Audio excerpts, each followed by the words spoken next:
My parents favored my brother my whole life. Then he found out I had $198,000 in savings and had a full-blown meltdown at New Year's Eve. Hey Reddit, grab some popcorn and listen to this show. I'm Gavin, 34 male, and I run a small solar operation. I'm not writing this to ask for sympathy or play victim. It's about what happens when you spend 3 decades being invisible in your own family. I'm the older brother. Showed up first, had my time as an only child for 6 years. Then Nick was born and everything changed. Not gradually, immediately. Like someone flipped a switch and suddenly I was set decoration in my own life. Look, I get it. New babies are exciting. Parents get wrapped up in that. But this wasn't that. This was different. Nick wasn't just the new baby. He was the right baby, the one they actually wanted. Mom kept his baby book updated religiously. Mine stopped after the first 3 months. Dad took him to every single one of his activities. I'd ride my bike to robotics club because he was busy with Nick's stuff. Small things that add up over 18 years until you realize you're living with people who barely acknowledge your existence. Nick was a regular kid, not exceptionally talented, yet they still treated him like the second coming. The thing that messed with me the most, he wasn't mean about it when we were kids. He didn't understand what was happening. He thought this was normal. He'd invite me to play with him, share his toys, and actually tried to include me in stuff. The favoritism wasn't his fault. Anyways, I stopped trying around middle school, stopped bringing home awards for them to ignore, stopped hoping they'd show up to my competitions. I'd come home, do my homework in my room, eat dinner in silence while they talked about Nick's day, then disappear again. The high school guidance counselor meeting was the moment I fully accepted how things were. I had real scholarship offers. The counselor was excited, laying out all these opportunities, top-tier programs, reaching out to me directly because of my robotics work and academics. Mom and Dad sat there looking bored until Nick texted that he needed a ride home early from basketball practice, and they left, just stood up mid-meeting and walked out. The counselor looked at me with this expression, part pity, part confusion. She tried to salvage it and said we could meet again with just me. But I knew right then that I was on my own, had been all along. I got a full ride to state, a solid engineering program. The scholarship covered everything, room, board, tuition, books. I needed $0 from my parents, which was good because they didn't offer any. Nick got into some mediocre private school with a decent business program. Cost about $40,000 a year. They took out massive loans for him, threw him a going-away party with probably 200 people. College was the first time I breathed. 4 years where nobody compared me to Nick. Nobody ignored my accomplishments. Nobody made me feel like I was taking up space I didn't deserve. I went home 3 times total. Thanksgiving freshman year, Christmas sophomore year, and one random weekend junior year when I forgot my birth certificate and needed to grab it. And each visit reminded me why I stayed away. Everything was Nick. His classes, his friends, his parties, his problems, his opinions. I'd sit at the dinner table and they'd talk at me, not to me. How's school? Fine, that's good.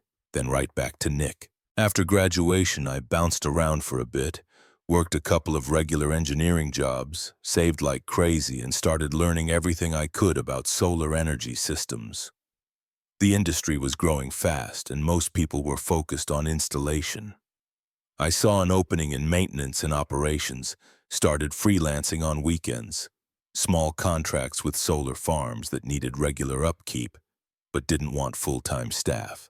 Fixed problems, optimized performance, kept things running. Word spread, 1 contract became 3, 3 became 7, and so on. Eventually quit my day job and went full-time on my own operation. Just me, a used truck, and a lot of desert driving. The work's physical, climbing, mounting structures, replacing panels, troubleshooting inverters in 110 degrees heat. But it's mine. Every dollar I make, I earned. Every client I have, I got through actual work, not because someone handed it to me. My brother, meanwhile, was struggling. He'd graduated and immediately expected some high-level position because he had a degree, bounced between 3 jobs in 2 years. Mom called it finding the right fit. I called it getting fired for being insufferable. And of course, each time Nick crashed, Mom and Dad bailed him out, covered his rent, made his car payments, funded his lifestyle while he figured things out. And each time they'd mention it to me in passing like I was supposed to applaud their generosity. I didn't.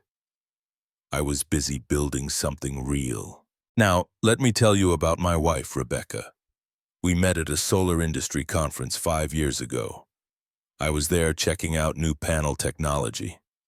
She was representing an engineering firm that designed mounting systems.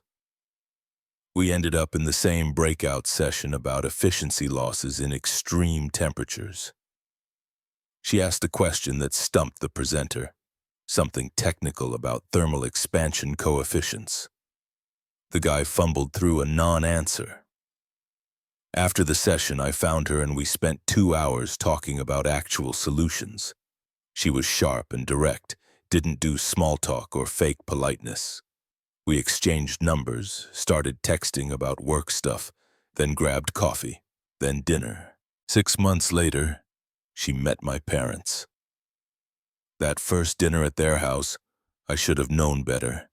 But Rebecca wanted to meet them, thought it was important. I warned her. But you can't really explain my family until you meet them.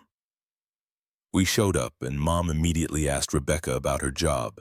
Before Rebecca could finish one sentence about her engineering work, Dad cut in to tell everyone Nick just made senior analyst, the youngest in his department. I watched Rebecca's expression shift, like she was observing something fascinating in a zoo. Dinner was worse. I mentioned landing a major contract. Mom nodded politely and immediately pivoted to Nick's latest promotion. Nick was there with some girl he was dating. He dominated every conversation, dismissing my maintenance work as basically being a handyman. Rebecca shut that down fast, explained in detail what owning a business actually meant, then asked Nick what he did. When he said he was an analyst handling market data, she smiled and said, "So you make reports about numbers someone else earned?" Mom jumped in to defend Nick's sophisticated work. Rebecca, who has a master's in mechanical engineering, offered to let Nick explain investment strategies to her. She'd love to learn. The temperature in that room dropped 20 degrees. Nick tried saving face by explaining his job in detail, buzzwords and corporate speak that meant nothing. Rebecca asked specific questions that exposed how little he actually understood. By the end of dinner, Mom and Dad clearly hated Rebecca. Nick looked like he'd been run over. Rebecca stayed perfectly pleasant the whole time, just didn't play along with their delusion. In the car on the way home, she said my family was a piece of work. She pointed out what I'd known my whole life, but never heard someone else say that Nick was average at best, and they'd convinced him he was special, while spending my entire life making me feel like I wasn't enough. It was the first time anyone said it out loud. We got married 2 years ago. Small ceremony. Her parents treated me better than mine had in 30 years. Her dad asked about my business, genuinely interested, helped me land 2 contracts through connections he had. Her mom checked in on us regularly and actually cared. It was jarring. I didn't know family could be like that. My parents came to the wedding out of obligation. Nick brought a date and spent the whole time on his phone, probably texting other girls. So after the wedding, I kept minimal contact with my parents. Texts on holidays, occasional phone calls. I stopped initiating, stopped trying, just existed at arm's length. Nick kept cycling through jobs. Mom and Dad kept enabling him. I kept building my business. Rebecca and I saved aggressively. We drove used vehicles, lived below our means, and stacked every extra dollar. She made good money as a senior project manager. I was clearing solid numbers with the solar contracts. Combined, we were doing well over $200,000 annually. In a lower cost of living area, that adds up fast when you're not blowing it on keeping up with neighbors. We had a goal: save enough for a bigger house, keep building the business, maybe start a family eventually. 3 months before New Year's, Mom called asking if I could help with their AC. It had died. I drove out there, diagnosed the problem, got it running again. Spent 4 hours fixing it, didn't charge them anything. Mom thanked me, then spent the next hour telling me about Nick's new job at some startup, how he was going to be important there, how proud they were. I fixed their AC for free on a Saturday, and they couldn't manage 15 minutes without making everything about him. On the drive home, Rebecca was quiet. Then she said, "You know they're never going to change, right?" "I know. So why do you keep doing this?" I didn't have a good answer. Habit, maybe. Some leftover hope that one day they'd wake up and actually see me. But that hope was fading fast. Mom called in early December about New Year's Eve. Big party at their house. Family tradition. Everyone would be there. I almost said no. Rebecca definitely wanted to say no. But I knew if we skipped it, we'd hear about it for months. The guilt trips would be relentless. "One more," I told Rebecca. "We go to this one, and if it's the same garbage as always, we're done. No more family events." She agreed. But first sign of disrespect, we were leaving. No drawn-out goodbyes. The weeks leading up to the party, Mom kept calling with updates. Nick's new girl was coming. Fiona. Apparently she was amazing. Successful pharmaceutical sales rep. Mom was already planning their wedding in her head, even though they'd been dating like 8 weeks. "She makes great money," Mom said on one call, like that was the only thing that mattered. "And Nick's doing so well at his new job." I didn't mention that Rebecca made more as an engineer than most sales reps. Didn't mention that my business had just landed another major contract. What would be the point? 2 weeks before the party, Nick called me out of nowhere. We barely talked anymore, so this was weird. He asked about my business with fake interest, then launched into his usual pitch about some revolutionary project he was working on. Eventually got to the real point. I should bring my finance info to the party so he could give me investment advice. Show me how to actually grow whatever little nest egg I'd saved. Something in his tone bothered me. Too interested, too pushy. I told him maybe and ended the call. Rebecca immediately clocked it. The guy who'd been bailed out by my parents 3 times wanted to advise me on finances. He was either trying to feel superior or wanted to see my numbers to feel better about his own situation. Probably both. The day before New Year's Eve, he texted me, "Don't forget to bring your laptop tomorrow. I want to show you this portfolio tracker I use. It'll blow your mind." I didn't respond. We showed up at my parents' house around 7 on New Year's Eve. The party was already in full swing. Cars lined the street. Music thumped from inside. Decorations everywhere. Full catering setup. Mom met us at the door. "Oh good, you made it. Nick and Fiona are in the living room. Come meet her." Nick was holding court in the living room with about 6 relatives clustered around him. His girl, Fiona, stood next to him checking her phone every 30 seconds. And that's when I realized their entire investment strategy was fundamentally flawed. Nick was saying, "I rebuilt the approach from scratch, saved the client something like $3 million in potential losses." Dad was beaming like Nick had just negotiated world peace. The relatives were nodding along, impressed by words they probably didn't understand. Rebecca leaned close and whispered, "I'm getting a drink, maybe 3. Dinner was the usual production. 20 people crammed around an extended table. Mom had gone all out with the catering, multiple courses, fancy dishes, the whole show. During the meal, Mom went around asking everyone about their year highlights. When she got to me, I mentioned landing a major maintenance contract with a solar farm in Nevada. Good money, long-term stability. She nodded.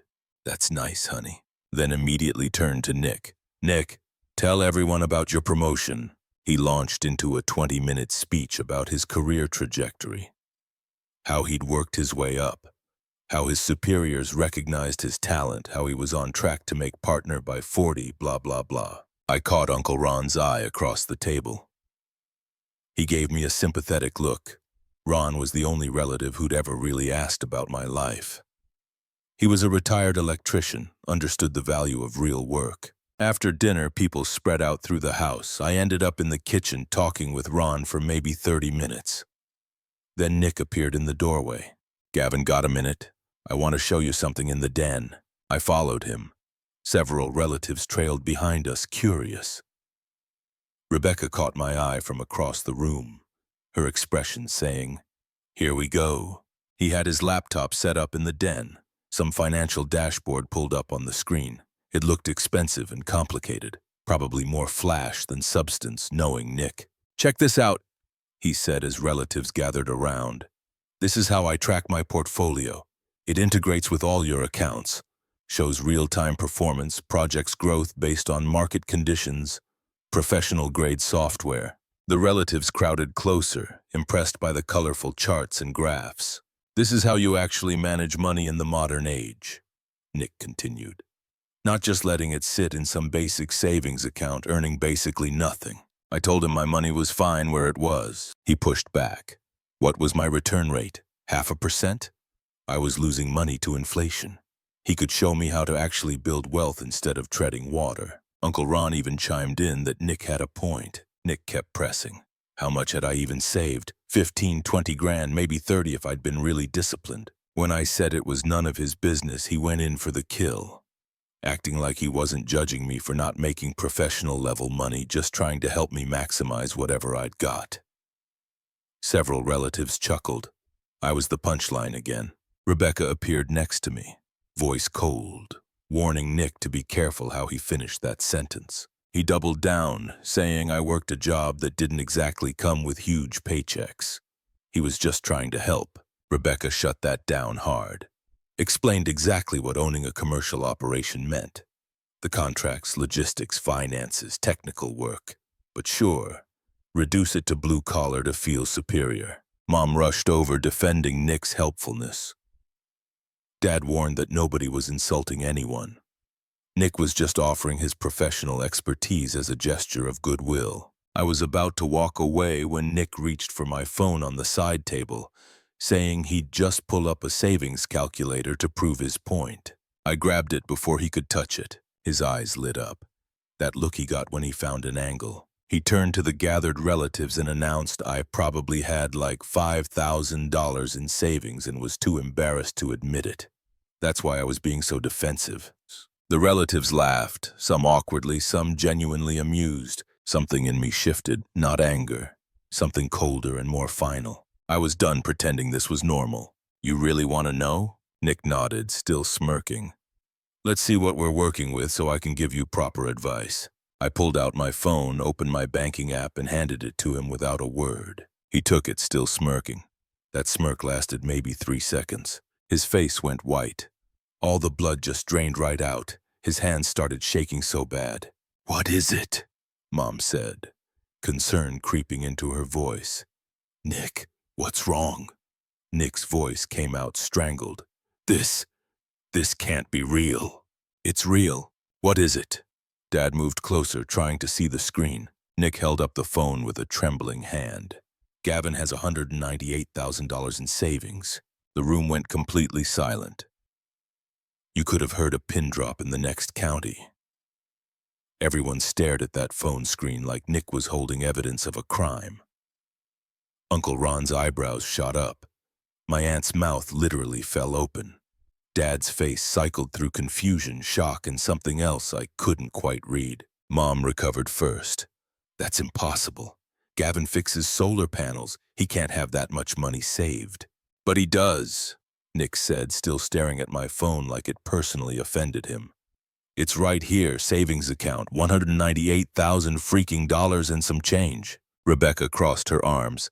"Turns out work pays pretty well when you actually own the business and don't blow money on stupid stuff." Nick's shock was morphing into something uglier. "How? You're crawling around on solar panels in the middle of nowhere. There's no way you earn this much doing maintenance work." "I own the business, Nick. Have for 5 years now. Contract revenue runs about $400,000 annually. Overhead's low because I keep the operation small and efficient. Rebecca makes good money at her firm. We both save aggressively instead of spending on stuff we don't need. Pretty basic math. Dad found his voice. You own a business? Since when? 5 years.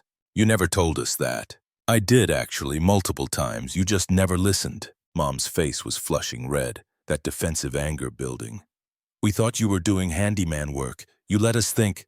I didn't let you think anything. You assumed. I told you years ago I started my own operation doing solar farm maintenance. You weren't interested enough to ask follow-up questions. The relatives were watching this play out like it was a live sports event. Uncle Ron looked impressed. My aunt kept glancing between me and Nick, probably trying to figure out the dynamic. Nick wasn't done spiraling. So what? You've been hiding this from us? Playing poor while sitting on almost 200,000? I wasn't playing anything. You all decided I was unsuccessful and treated me accordingly. I just didn't bother correcting you because, frankly, I stopped caring what you thought years ago. That's your brother, Mom snapped at me. Family helps family. Rebecca let out a sharp laugh. Family helps family? Where were you when he was 18 and on his own? Where were you when he was building his business from nothing? Where were you for literally any achievement in his entire life? We've always supported Gavin, Dad said, but even he didn't sound convinced. You didn't help him start his business. You barely acknowledge he exists unless you need something. But sure, keep telling yourself you supported him. Mom turned on Rebecca. You don't understand family dynamics. You haven't been part of this family long enough to... I understand enough. I understand that you raised one son to think he's exceptional and the other to think he's worthless. That's enough, Dad said, voice hard. Nick was pacing now. I recognized that look. He was spinning out. His whole identity was built on being the successful one, the golden child, the one who made it. And here I was, his supposedly struggling older brother. You know what this is? Nick said, voice rising. This is you competing with me. You can't stand that I'm the successful one, so you're trying to one-up me. Showing off your money to make me look small. I laughed. Nick, I don't think about you enough to compete with you. I built my business because I wanted to. None of it had anything to do with you. That's not true. You showed me that balance specifically to humiliate me in front of everyone. You literally demanded to see it. You wouldn't shut up about giving me investment advice and proving how much smarter you are with money. Boys, Mom tried to interject, this is getting out of hand. No, let's get everything out in the open. Nick pressed. Why hide how much you make? Why not tell family you're doing well financially? Rebecca stepped forward. Because of exactly this. You can't handle Gavin succeeding. It threatens your ego, so you're lashing out instead of being happy for him. The party had essentially stopped. Every eye in the house was either watching our confrontation or pretending not to while obviously listening. Mom's big New Year's celebration was falling apart, and part of me felt bad about that. But a bigger part felt nothing at all. Nick grabbed his coat from the chair. His movements were jerky, aggressive. You think you're better than me? I honestly don't think about you at all, Nick. You're not the center of my universe. You never were. His face went red. You're so... He caught himself before saying something he couldn't take back. Fiona, we're leaving. Now. His girl looked relieved to have an escape route. They headed for the door without saying goodbye to anyone. Mom immediately wheeled on me, asking if I had to humiliate Nick like that. I pointed out he humiliated himself by demanding to see my balance. She said I could have lied, could have said I had less, didn't have to throw money in his face. Dad backed her up, saying there were better ways to handle these situations that didn't involve making Nick face reality. I grabbed Rebecca's arm. We were leaving. Mom coldly agreed. We'd done enough damage for one night. We left without another word, got in the car and drove in silence for 10 minutes. Then Rebecca started laughing. My mom had actually blamed me for Nick's meltdown, told me to lie about my own money to protect his feelings. We got home around 11. Watched the ball drop on TV while having some snacks. Rebecca warned me Nick would retaliate. That look in his eyes wasn't just embarrassment, it was rage. People like him don't handle reality checks well. She was right. My phone buzzed around 1 a.m. Text from Mom. You need to apologize to your brother. What you did tonight was cruel and unnecessary. I deleted it without responding. 3 more texts came through over the next hour. Then Dad chimed in with his own message about family loyalty and responsibility. I turned my phone off and went to bed. Rebecca was already asleep, but as I lay there staring at the ceiling, I couldn't shake the feeling that this was just the beginning. I just didn't know how far this was going. Nick went completely dark for 2 weeks. No calls, no texts, nothing on social media, just silence. Mom called 6 times asking me to reach out to him. Said he was hurt and confused, said I needed to be the bigger person. I didn't call him. Bigger person or not, I was done managing Nick's emotions. Then my bank sent me an alert. Unusual account activity detected. Someone had tried logging into my savings account from an unrecognized device at 3:00 in the morning. The attempt was blocked by 2-factor authentication, but whoever it was made 4 tries in 10 minutes. I called the bank security line immediately. The rep confirmed someone had my correct username and the answers to my security questions, but couldn't get past the text verification sent to my phone. "Do you know anyone who might have access to this information?" she asked. I knew exactly who it was. Nick had been holding my phone at the party. He'd stared at my banking app for several minutes while his brain short-circuited long enough to see my username in the top corner. Long enough to mentally note details. Yeah, I know who tried this. I changed all my passwords immediately, set up additional security layers on everything. Called Rebecca at work to tell her what happened. "Call the police," she said immediately. "He's my brother. He's committing fraud. Gavin, this is serious." "I know, but nothing. Call them." Instead, I called my parents, told Mom that Nick tried logging into my bank account. She immediately defended him. He wouldn't commit a crime. He was just upset. I explained someone with my username and security answers tried accessing my account at 3:00 a.m., and Nick had held my phone for several minutes at the party. Plus, Mom posts everything on Facebook. First pet names, childhood streets, all those get-to-know-me posts that are literally bank security questions. Mom suggested it was a hacker. Dad got on saying Nick was going through a hard time and I was painting him as a criminal after already humiliating him. Suggested it was a security system false positive. Mom told me to work it out with Nick directly. Don't involve outsiders. Like family meant tolerating crime. I hung up and called Nick directly. Warned him to stay out of my accounts or I'd file a police report. He denied everything, told me to prove it, then went on a rant about how I just got lucky with a basic service business while he works in actual finance. I was just some guy climbing ladders in the desert. Mom and Dad already knew I was the problem. Always had been. Then hung up. Rebecca came home to find me adding extra security to every account we had. When she asked if I'd called the police, I admitted I'd just warned Nick off. She went stone-faced. He denied it and told me to prove it, so he's going to keep trying. You don't actually believe that? I didn't. Not then. The tone in Nick's voice, that vindictive edge, it reminded me of when we were kids and he'd get caught doing something wrong. He'd deny it, deflect blame, then do something worse when no one was looking. 3 days later, I got a notification from my credit monitoring service. Someone had tried opening a credit card in my name.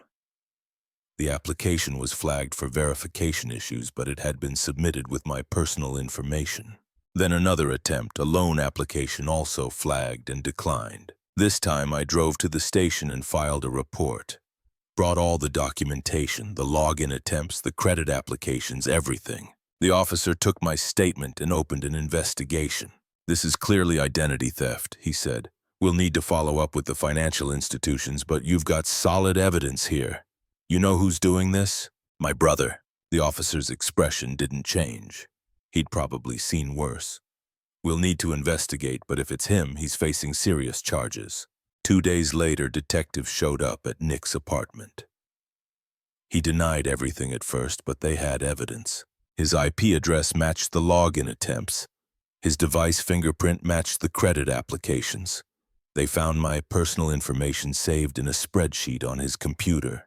They arrested him. Charged him with identity theft, attempted fraud, and unauthorized computer access. 3 felonies. My phone exploded. Mom called 18 times before I answered. She asked how I could do this to Nick. I pointed out he committed the crimes, not me. She said he made a mistake, was angry, not thinking clearly. I corrected her. Multiple calculated attempts to steal my money and open credit in my name isn't a mistake. It's a crime spree. She begged me to tell the DA I didn't want to press charges. I explained that's not how it works. The state's prosecuting him now. My cooperation just makes their case stronger. Dad grabbed the phone, saying Nick's entire life would be ruined. I told him Nick ruined his own life. I was just not covering for him anymore. Mom got hysterical. He's your baby brother. Don't do this to our family. I asked where my family had been my entire life, when I was building something real and getting no recognition. They made their choice decades ago. Nick was their family. I was just the mistake they were stuck with. I hung up and blocked their numbers. The court process dragged on for 6 weeks. Nick's lawyer kept trying to negotiate, reaching out through the DA's office. They wanted a deal that avoided jail time. The prosecutor wasn't having it. Nick had targeted a family member, which made the case stronger. The evidence was overwhelming. He finally took a plea deal. 18 months in county jail, 3 years probation, and restitution for investigation costs. Mom called from the courthouse. I didn't answer, but she left a voicemail. Your brother's going to jail because of you. I hope you're happy. You've destroyed this family. I hope someday you realize what you've done. I deleted it without listening to the whole thing. Nick going to jail should have been the end. It wasn't. Mom and Dad launched a full campaign. Called constantly from different numbers. Showed up at our house unannounced. Sent relatives to guilt trip me. Posted vague messages on social media about ungrateful children and family betrayal. I ignored most of it. Changed our locks. Started parking in the garage. Kept my head down and worked. But they kept escalating. Dad showed up at one of my work sites. Drove 2 hours into the desert to where I was doing maintenance on a 50-megawatt solar array. Just appeared while I was up on a mounting structure. I climbed down. You put your brother in jail. Nick put himself there. One mistake. He made one bad decision when he was emotional and you destroyed his life over it. Multiple felonies isn't one mistake, Dad. It's a pattern. His voice got louder. Family forgives family. Family doesn't destroy each other over money. This wasn't about money. This was about Nick thinking he's entitled to everything, including my identity. You raised him to believe the world owed him something. This is what happens when that crashes into reality. His face went red. Don't blame us. We raised both of you the same, did our best. I actually laughed at that. Yeah? Name one specific time you helped me after I turned 18. He opened his mouth. Nothing came out. You made your choice about which son mattered. Now live with it and get off my work site. You're trespassing. He left, but Mom tried a different approach. Showing up at Rebecca's workplace, waiting in parking lots, trying to corner her during lunch breaks. Rebecca called building security the second time it happened. They escorted Mom off property and issued a formal trespass warning. On the way out, Mom grabbed Rebecca's arm. You're poisoning him against his family. Rebecca pulled free. The family is poisoned already. The harassment continued for weeks. Different relatives calling to mediate. Family friends reaching out. Church people trying to counsel me about forgiveness. I blocked 47 numbers in 2 months. Nick started sending letters from jail. Long rambling things about how I'd always been jealous of him. How this was revenge for years of resentment. How he'd been going through mental health issues and I'd kicked him while he was down. Every letter was the same. His problems were everyone else's fault. He was the victim. I was the villain. I threw them away unopened after the third one. Rebecca and I started looking at houses in other cities. Maybe a fresh start somewhere away from all this. Colorado had some good opportunities. So did Arizona. Somewhere far enough that my parents couldn't just show up randomly. But I liked my business. I had solid contracts and good relationships with clients. Moving meant starting over, and I was tired of running from their dysfunction. Rebecca looked up from her laptop one evening. We could fight back. Restraining orders, legal action for harassment. I thought about it. Part of me wanted to disappear and let them figure out their own issues. You think it'll actually stop them? It'll make it illegal for them not to. Right now, they think they can keep pushing because you won't push back. She was right. Another part of me was tired. Tired of being pushed around. Tired of being treated like I was the problem for having boundaries. Let's do it. We met with a lawyer. Filed for restraining orders against all three of them. Mom, Dad, and Nick once he got out. The documentation was overwhelming. Dozens of blocked calls. Security footage of them showing up at our house. Witness statements from Rebecca's workplace. Nick's letters from jail getting progressively more unhinged. The court date came. Mom and Dad showed up looking like I'd personally betrayed them. The judge reviewed everything. The calls, workplace harassment, Dad showing up at my worksite, the letters. "Do you have any response to these allegations?" he asked them. Mom's voice cracked. "We're just trying to maintain a relationship with our son." The judge looked at the documentation again. "According to these records, your son has asked you repeatedly to stop contacting him. You continued anyway. But family should work through problems together. Family relationships don't exempt anyone from harassment laws, ma'am." He signed the orders. 500 feet minimum distance. No contact whatsoever. Not directly, not through relatives or friends, not through social media. Any breach means immediate arrest. Am I clear? Mom broke down crying. Dad just glared at me, pure hatred in his eyes. I felt nothing except relief. We left. Rebecca drove while I stared out the window, feeling lighter than I had in years. Like cutting off a weight I'd been dragging around since childhood. Nick got out of jail after 13 months. I got a notification when he was released. We upgraded our home security system that week. Added cameras, better locks. The restraining order was in place, but I wasn't taking chances. A week later, my cousin Brian called. Nick wanted me to pass along a message. "Stop right there. You know there's a restraining order, right? Third-party contact counts as violation." He just wanted to say, "I'm forwarding this call to the police. Don't contact me again about Nick." I hung up and did exactly that. Police paid Nick a visit the next day, reminding him about legal consequences. After that, silence. 6 months later, Rebecca and I bought that bigger house we'd been saving for. Used the money they'd all been so worried about. New place, better neighborhood, space to actually live instead of just survive. My business kept growing.